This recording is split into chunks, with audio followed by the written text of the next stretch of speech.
kulanti wanaagsan oo wacan meel ka soo daawadayaal naga daawanaysaan kula soo dhawaada barnaamijka ifiye iyo toddobaadkan oo aanu ku soo qaadanayno mawduucyada ugu muhiimsan mid ka mid ah oo ah amniga qaranka Soomaaliya waxaanu insha Allah tacaala ka wareysan doonaa xaaladda amni ee dalkeena hooyo uu ku sugan yahay wasiirka amniga Maxamed Abuukar Islaaw si toos ah ii maqlay in arkaya hadii Ilaahay yiraahdo ayaanu ku wareysan doonaa waxaana wax ka weydiin doonaa su'aalo fara badan oo bulshada Soomaaliyeed isweydiinayso balse intaana su'aalaha u gudbin waxaan jeclahay marka hore inaan weydiiyo inuu wasiirku noo dulmaro xaaladda dalkeena uu ku sugan yahay mudane wasiir way maqashaa u maleynaya waa ku soo dhaweynayaa waana kaaga mahad celinayaa in aad barnaamijkan ifiye aad ka qayb qaadanaysid haddii aan ugu horreyntiiba kula kaftamo madaxda dowladda waxaa lagu xantaa inay maaragtay saxaafadda aysan la hadlin laakiin waa kaaga mahad celinayaa si hagar la'aana inaad ogolaatay in su'aalo adag lagu weydiiyo bulshadu si ay u ogaato xaqiiqada jirta waa maasantahay cabdi xafiid adiga iyo TV-ga Universal xaqiiqdii mar walba waxaan diyaar u nahay bulshada oo soo gudbino wixii markaas wadanku ku sugay waa gartay waxaad warbixin kooban naga siisaa si aan waqtiga u beeqaamino xaaladda dalkeena uu ku sugan yahay maanta adigu aad wasiirka amniga ka tahay waa maasanta cabdi xafiid mar labaad adiga TV-ga Universal haddaan si kooban kugu sheego xaaladda dalka amniga wuxuu ku sugan yahay xaqiiqdii amniga dalka hadda meesha uu marayo uu ka heersareeyaa meelihii hore matalan qofka hadda joogay wadamada westernka ama wadamada carabta ama dawadan nabadda haddii lala bardhigo amniga meesha hadda marayo ama miqyaaska ama wuxuu ku miisaamaya hadduu ku miisaamo sida wadamada westernka raggiinaan joogo adigoo kale UK joogtid waa dhinac kale laakiin dadkeena jooga aniga wadanka waxaa ku noqday 2005 marxalado kala duwan oo soo maray amniga xaqiiqada jidka hadda Maka al-Mukarrama iyo garoonka diyaaradaha iyo dekada weyn ee Muqdisho waxaas dhan way xirnaayeen hogaam kooxeeda haysteen waa laga soo gudbay soo socotay dawladda Cabdullaahi Yuusuf Fatimid hadaan ku soo koob maxkamadii kadib markii la furo dekadii garoonka waxaan xasuustaa in dawladda Cabdullaahi Yuusuf iyo ti Sheekh Shariifba labada markii la afuraayo intaan la afuro ka hor weerarnay ka dhacisay magaalada Muqdisho waxaas dhan waa laga soo gudbay ti xas Sheekh Ali mid sidoo kale hadda marka waxay maraysaa in labada Ramadaan la soo dhaafay in dalka dadka ku afuraan nabad sidoo kale in waqtiga hadaan aniga xildhibaan ahay labada dawlad hore iyo tan xildhibaan ahay hadaa barbar dhigtid waqtiyadana kale dhowr iyo 10 xildhibaan ay nimanka al-shabaab gacisada la u naxariistay beegsadeen sidoo kale qaraxyada magaalada soo noqon jiray inuu yaraado marka hadaad si u fiirisid amniga magaalada Muqdisho hadaad fiirisid mar ku dambeysay soo hagaagay haddana waxaan aaminsanahay meel fiican u maraa biidnilaahi kariim meesha loogu talagalay uu gaari doona one day waa hagaag waa ku mahadsan tahay warbixintaas kooban noo dulmartay waxaan jeclahay inaan u guda galno su'aalaha aan jeclahay inaan ku weydiiyo oo bulshada Soomaaliyeedna ay isweydiinayso shacabka magaalada Muqdisho gaar ahaan waxa jira dhagaxyo jidadka lagu gooyay oo ummadii kadeeday oo meel ay ka maraan ay la yihiin dhagaxdaas maxaad uga dan leedihiin waa maxayse ujeedada ugu dambayso is leedihiin way ka ratimaysaa dhagaxda meesha ay yaalaan maadaama ay dadka ka cabanayaan xaqiiqda dhagaxaanta magaalada Muqdisho taal marka hore waxa ogaataa anaga ka dawlad ahaan xukuumad ahaan waxa priority ugu horeeya ama mudnaanta koona siinayna waa amniga iyo badqabka muwaadinka Soomaaliyeed inta saan ugu muhiimsan waana ogsoontihiin wixii ka dhashay ama wixii ka onkudmay arintaas dhagaxaanta ah in nimanka nabadiidka ah ay soo gaari waayeen magaalada Muqdisho oo qaraxyada hadda ay ku soo noqdaan magaalada banaankeeda meel ex control iyo checkpointada ciidamada joogaan afafka hore magaalada dawladka magaalada meeshaas ay ku soo noqdaan qaraxyada sidoo kale waa ogsoonaa xaqiiqda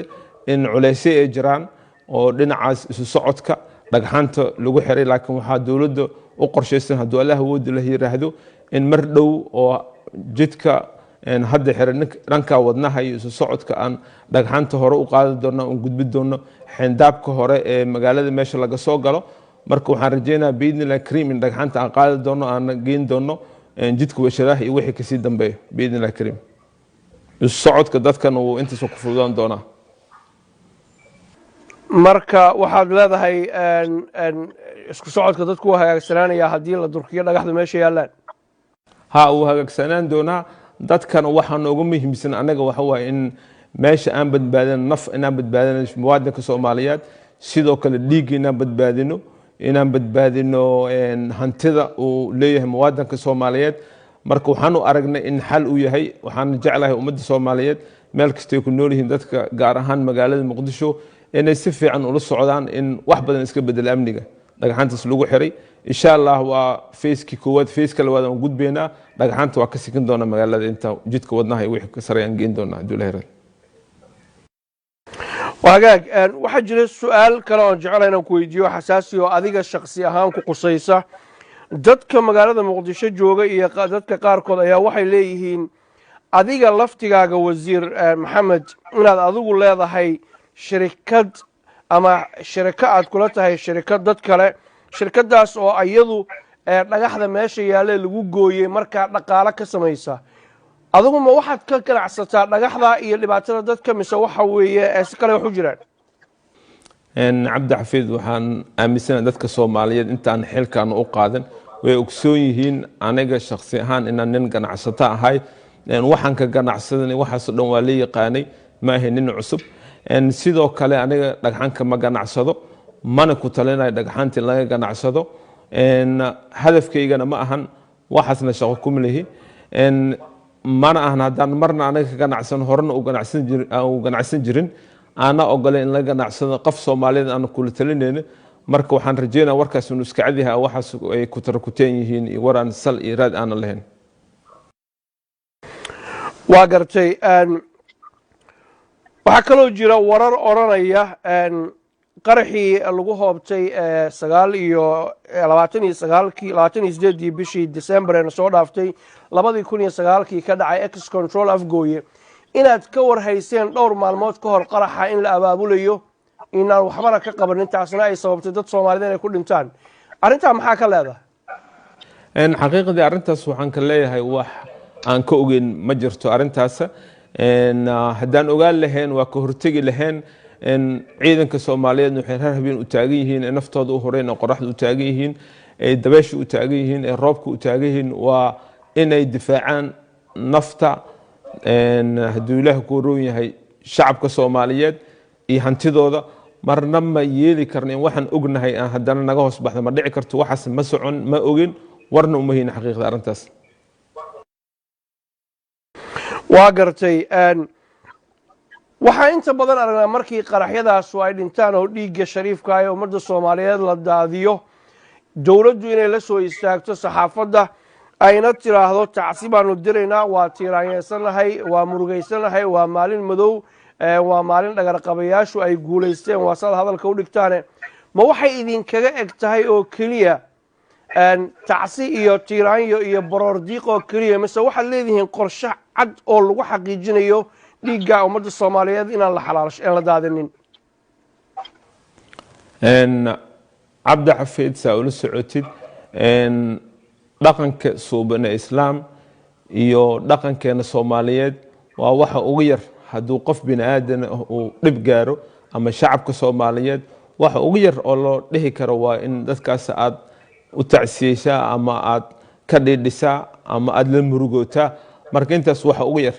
haddaan dhinaca kale ka eegtid dawladda Soomaaliyeed ama ka wasaaradahan wasaaradda amniga ama hay'adaha amniga qaraxyo badan ay ka hortageen dilil badan qorsheysan fashiliyeen waxaasoo dhan waxay har habeen u taagihiin in nafta dadka Soomaaliyeed meel walba ay joogaan iyo hantidooda inay badbaadiyaan marka hal qarax iyo laba qarax oo soo fakadana ma ahan in aydan tacsiida ay reebayso marka waxay muujinaysaa inaan ka xunnahay waxay muujinaysaa inaan ka dhiidhinay waxay muujinaysaa inaan raali ka ahayn arintaas haddana sidaas darteedna waxa mar walba iyo mar saddexaad mar afraad ku celcelineynaa in qaraxyo badan aan ka hortagnay in sidoo kale aan daliil badan qorshaysan aan ka hortagnay marka intaas nala socotaan jeclaalahay وهجاج أرين كله أو واحد جرت لفتي هذا مهمة جارة لإن بدنا صحافة دعاء هذا الهيسي ده كأي قصيصين أنا لفتي أنا كوار هيسني دولة النبضية نرى هذا والوزير ككتها وحي ورتي همين سقدي الحين قرية سياسي جوين عبد الرحمن عبد الشكور سيوحد عن محاسك حال اسمه أرنتا إن أرنتا موادك عبد الرحمن عبد الشكور دور مريسون نقطي لكن waxaan jeclahay in si waafi kaaga jawaabo arintaas waxay leedahay saddex wajiga ugu horeeyo oo ah qaab garsoor ah arintaas qaab garsoor loo galay garsoorka dalka galay arintaas ilaa heer maxkamadda racfaan ay gaartay waxaan rajaynayaa arintaas inaad ka dharagsantihiin shacabka Soomaaliyeed meel ugu joogay ka dharagsan yihiin natiijada ka soo baxdan ala wada socotaan wajiga labaad waa qaab dhaqan ah arintaas waxa loo galay dhacdada markay dhacday kadib dhalinyaro Soomaaliyeed oo ku dhimatay Ilaahu naxariisto waxa la fadhiistay ehelkooda iyo qaraabadooda oo markaas dawladda Soomaaliyeed la fadhiisatay waa la xaajooday marka la xaajooday wixii lagu heshiiyay oo ahayd duugti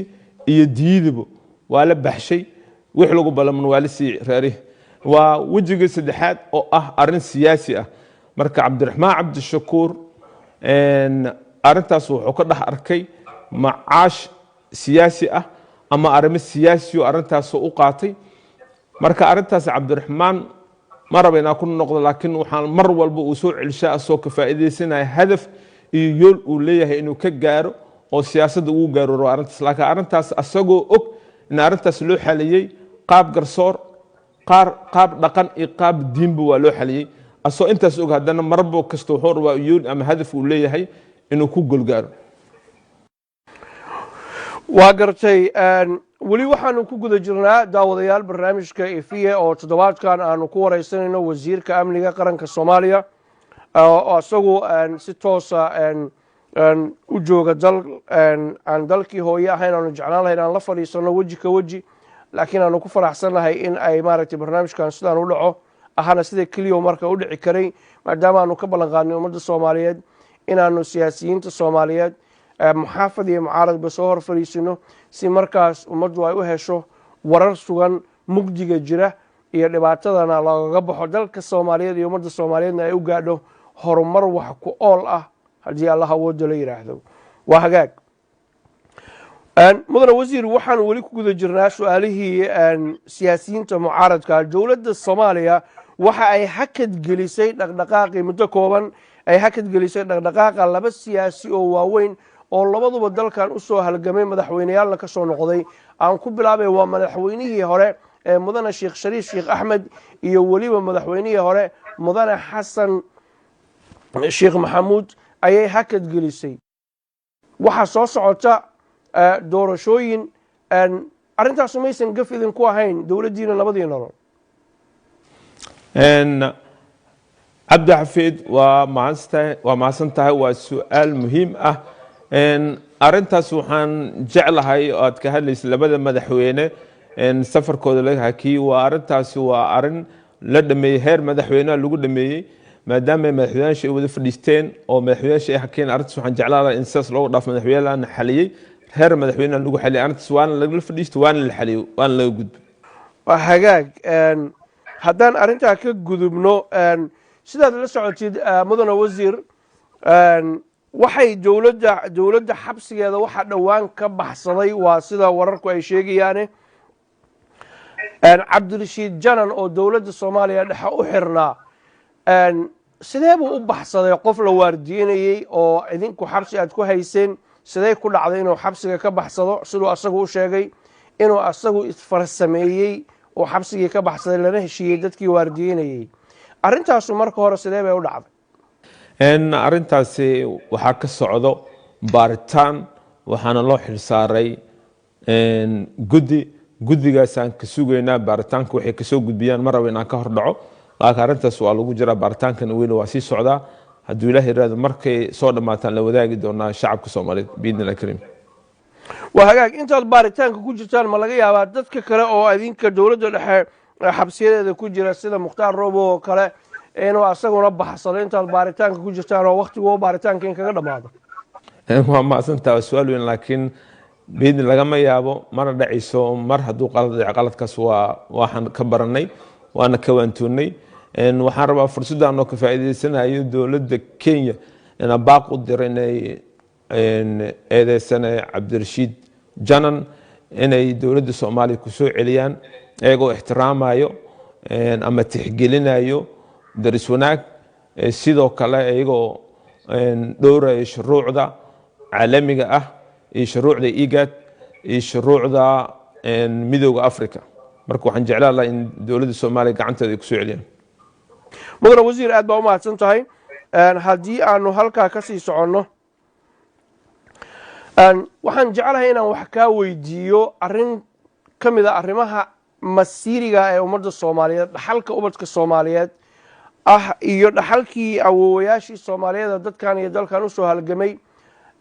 arrinta badda Soomaaliya waxaan rabaa inaan ku weydiiyo oo jawaab cad aad iga siisid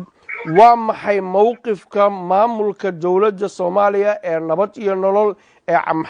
madaxweyne Maxamed Cabdullaahi Farmaajo iyo ra'iisul wasaare Xasan Cali Khayre ay hogaamiyaan mowqifkooda ku aadan badda Soomaaliya ee Kenya ay damaacinayso xaqiiqda mowqifka dowladda Soomaaliyeed waa mowqif cad oo aan geed loogu soo gambanaynin saa ula socotin dacwadana waxay taalaa maxkamadda caalamiga ah ee adduunka anaga mowqifkeena dowlad ahaan waxaa naga go'an in dhulka Soomaaliyeed iyo badda Soomaaliyeed taaka ka mid inaan lagu soo xadgudbin arrintaas waa arrin muqadas ah marna la gambanayno meel kastana waa laga sheegi doonaa hadduu Ilaahay yiraahdo qof walba badan waxaa ka mas'uul oo mas'uuliyiinta hadda haysa iyo shacabka Soomaaliyeed oo dhan mas'uulina wada saaran waa adiga ku jirta Cabdixafiid marka mowqifkeena waa cadiya maxkamadda go'aanka ka soo baxan sugayna waxaan rajaynayaa in Soomaaliya ku guuleysan doonto arrintaas biidna karim marka rajaa ka qabtaa miya rajo fiican ka qabnaa in maxkamadda ay Soomaaliya ku guuleysan doonto biidna karim waa hagaag waxaan kaloo jeclahay inaan ku weydiiyo muddo ayaa ciidanka Soomaaliya la dhisayay qaybihiisa kala duwan maxaa hortaagan in la helo ciidan Soomaaliyeed waardiyeeya bad iyo biri oo soo celiya sharaftii iyo karaamadii ay maandeeq lahaan jirtay saad ula socod Cabdixafiid ciidan wuu jiraa ciidanka dalka wuu jiraa wax waa laga qabtay waxna way ka dhaman yihiin waa dareemi kartaa qaran dumay wax badan la dumay waxaana ugu horeeyo kamid ah laamaha amniga marka waa dhisitaankan ku jirnaa ilaa xad waa la dhis inta kalena waa dhamaysan doonaa hadduu Ilaahay yiraahdo waa ku guuleysan doonaa biidna kan mar dhow marka waxaa leedahay ciidamada Soomaaliya waa la dhisayaa ciidamo xoog badan bay noqonayaan goor dhow oo dal iyo dadba daafaca haddii la yiraahdo hadduu Ilaahay yiraahdo biidna karim waa ku rajaynahay waana la dhisay hadda way socdaa wax yar oo dhiman qaar badan waa la dhisay wax badanna waa unu dhiman yihiin hadduu Ilaahay yiraahdo waxaan rajaynayaa in sida ugu dhaqsaha badan loo guuleysan doono waan la socotaa ciidamada reform baan ku haynaa marba heera la maray hadda reformkan sameynay markan anaga xukuumadda nimid oo madaxweyne Maxamed Cabdullaahi Farmaajo iyo ra'iisul wasaare Xasan Cali Khayre hogaanka u yihiin markaan nimid meesha mareysay imaanta meesha marayna isku mid ma ahan waxa dhici jirtay in lacagta bac lagu qaado ama boorso lagu qaado waxa rabtay dheh oona tirada ciidamada la ka siina hadda ciidamada tirada waa la yaqaanaa biometric registration way qof walbana account loo furay qofka lacagta loo diraa waa la yaqaanaa askariga magaciisa waa la hayaa rag iyo dumar wuxuu yahay rang ama darajadu leeyahay waa la yaqaanaa inuu dhaawac yahay inuu caafimaad qabo waa la yaqaanaa da'diisa waa naqaanaa tababarku haystana hadda xaadirkan kula hadlaa waa naqaanaa hore loo muhiin markaan imaanaynay feela loo furay askari walba feela u furan intaas waa la gaaray inta dhiman waa la meesha doonaa hadduu Ilaahay yiraahdo hagaag daawadeen wali waxaa la socotaan barnaamijka ifiye oo toddobaad walba xilligan oo kale aad ka daawataan TV-ga Universal aana ku wareysano siyaasiyiinta iyo dadka kale oo markaa mudan sida aqoon-yahaniinta in la wareysto sida loo ogaado xaqiiqada dhabta ee dalkeena hooye ka jirta iyo sidii looga socon lahaa maanta meesha aanu joogno oo ciziga iyo sharafta ummadda Soomaaliyeed loo soo celin lahaa iyo sidii loola xisaabtami lahaa siyaasiyiinta kuwa maanta jooga kuwa barita jooga iyo waliba kuwa kale oo soo socda oo jidka ku soo qulqulaya toddobaadkan barnaamijka waxaa marti iigu ah wasiirka amniga mudane maxamed abuukar islaaw oo asagoo dalka dabadiisa jooga oo aanu toos hadda u wareysanayno. waa hagaag mudane wasiir weli waxaanu ku guda jirnaa ciidamada soomaaliya iyo xaaladahooda. maxaad nooga sheegi kartaa ciidamada soomaaliyeed ee ku qulqulaya gobolka Gada iyo ujeedada halkaas aad u geyseen? cabdi xafiid waxaan rajeynayaa nin wariina waa tahay arrintaas waxaa war-saxaafadeed ka soo saaray wasaaradda warfaafinta. marka waxaan jeclaan lahaa arrintaas dib ugu noqoto ayagana ka hadlay oo wixii markaas mowqifkaas ku saabnaa mowduuca hadda ka hadlaysay wasaaradda warfaafinta ka hadashay. marka arrintaas saar inaan ku gaabsado. waa hagaag waxaan kaloo jeclaynaa wax kaa weydiiyo dowladda nabad iyo nolol la magac baxday waxay shaacisay inay qaban doonto doorasho qof iyo codowaasay hadalka u dhigtay inkastoo dad badan ay madaxa ka ruuxayaan oo leeyihiin suurtagal ma ah. laakiin waxaan jeclahay inaan ku weydiiyo maadaama dalka oo dhan aynaan awood u lahayn aynaan wada xukuminin oo meelaha al-shabaab oo haysta ay jiraan iyo meelo aan awooddiinu gaarsiisnayn, sideed ku xaqiijinaysaan amniga codbixiyayaasha Soomaaliyeed oo laga yaabo haddii alla yiraahdo waa sad hadalka u dhigteen inay u dareeraan inay codkooda ku doortaan qof ay rabaan si loo dabargooyo 4.5 iyo cunsuriyadda dadka Soomaaliyeed qaarkood lagu hayo? xaqiiqdii doorashada waxaa ka dhiman muddo sanad ah. muddo sanadna wax badan lagu qaban karaayo dib xureentana waa lagu samayn karaa. haddii wax caqabado yimaadaan oo arrimahaas ku saabsan waxaa laga warsugaya guddiga doorashooyinka ee madax bannaan ayagaa soo gudbi doona wixii caqaba ah. markaasna waan tashan doonaa wixii xal aan ka gaari doonaa. laakiin aniga cabsidaada kugu jirto iguma jirto. waxaan rajeynayaa in sanadka dhiman nimanka nabadiidka laga xoreeyo dalka insha allah. waa hagaag mudane wasiir warjiraaba cakaaro imaan bay Soomaalidu tiraahdaa waxa harayba waa bilo iyo ciddii ilaahay u gaarsiiyo hadduu rabbina gaarsiiyo. mar kale ayaanu wasiirka soo fariisin doonaa insha allahu tacaala say wax u dhacaana ummadda Soomaalida markhaati bay ka noqon doontaa haddii alla yiraahdo.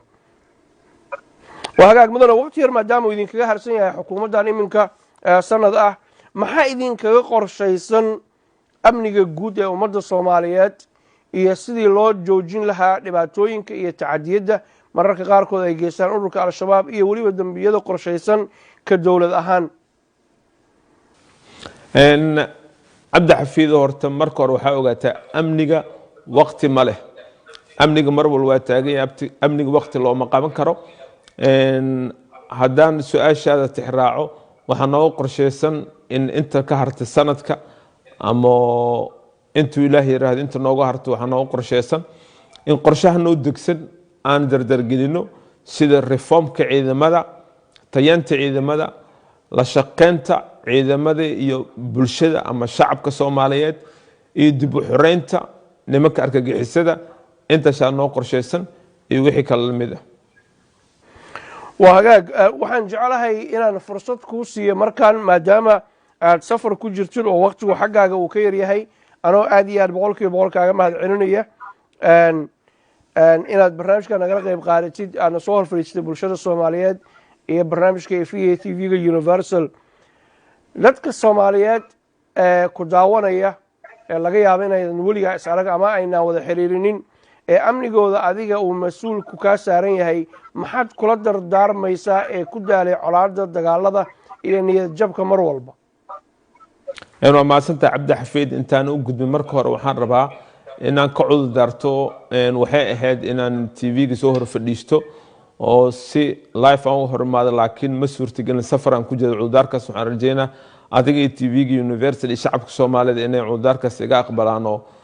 mar kale aan rajeynaa inaan barnaamijka FA aan soo hor fadhiisto oo si live u imaado. marka maadaama safar ku jiro hadii cudurdaaro fursadda ay siiso dadka Soomaaliyeed waxaan rabaa inaan ugu baaqo inay marka hore ay la shaqeeyaan ciidamada amniga qaybahooda kala duwan inay la shaqeeyaan waxay arkaan qatar gelin karo amniga inay soo gudbiyaan ciidamada amniga. sidoo kale waxaan u baaqayaa shacabka Soomaaliyeed way joogaan inay gacanta isla qabsadaan ayaga iyo dowladooda ayna ka hortagaan meel ugu soo jeestaan cadawga Soomaaliyeed argagixisada ee al-shabaab ama ugus ama arxaawayaasha ama ay raahday qawaariijta. waa maastaa وهاجاك daawadayaal intaas waxaanu ku soo gabagabaynaynaa waraysiga aanu la yeelanayna wasiirka amniga qaranka Soomaaliya mudane Maxamed Abuukar Islaaw wasiir ducaale waa ku mahad celinaya waqtigaaga waana ka ballan qaadaynaa inaanu marar kale waana kaaga mahad celinayna inaad ballan qaadeen marar kale ummadda Soomaaliyeed soo hor fariisatid waxaan jecelnahay madaxda kalena inaanu dhawaan insha Allah taala iyo waliba mucaaradka oo fursad aan siino oo xiwaar ama debate ama dood adag aanu dhex dhigno waa kaaga mahad celinaya waqtigaaga waan jeclaan inaan inta waraysigu ka barto su'aalo badan baa yaala laakiin waa kaaga mahad celinaya qayb qaadashadaada waa maasta cabdiraxmaan وهاجاك daawadayaal inta waxaan soo gabagabaynaynaa barnaamijkeenii toddobaadkan ifiye oo aanu amniga dowladda ku saaraynay wasiirka amniga Maxamed Abuukar Islaaw ducaalana uu noogu ahaa marti waxa barnaamijkan dhinaca farsamada iga caawiyay oo si hagarlaan ila shaqeeyay ustaad Maxamed Biibaaye iyo waliba Cabdixakiin Fiqi oo ayagu stuudiyaha nagula sugan sidoo kale waxaan u mahad celinayaa dhammaan daawadayaasheena ka daawanaya aaladda Facebook ama TV-ga Universal toos ugu xiran ra'yigiina iyo daawashadiina muhiim bay noo yihiin waxaanu jecelnahay inaad mar walba nala socotaan ra'yigiina iyo su'aalihiina noo soo gudbisaan aad jeceshihiin in bulshada Soomaaliyeed ay ogaato iyo waliba madaxda aad jeceshihiin in aad maaragtay waraysiyada dambe aanu ku soo qaadano sidaa awgeed intaa kadibna waxaan jeclahay inaan u mahad celiyo soo saaraha barnaamijkan ifiye Cabdalla Mudhir sidoo kale waxaan jeclahay inaan u mahad celiyo agaasimaha TV-ga Universal Engineer Ahmed waxaan idin la socodsiinayaa anigoo Cabdixafiid Maxamuud Jaamac intaanu kan oo kale dib ugu kulmi doono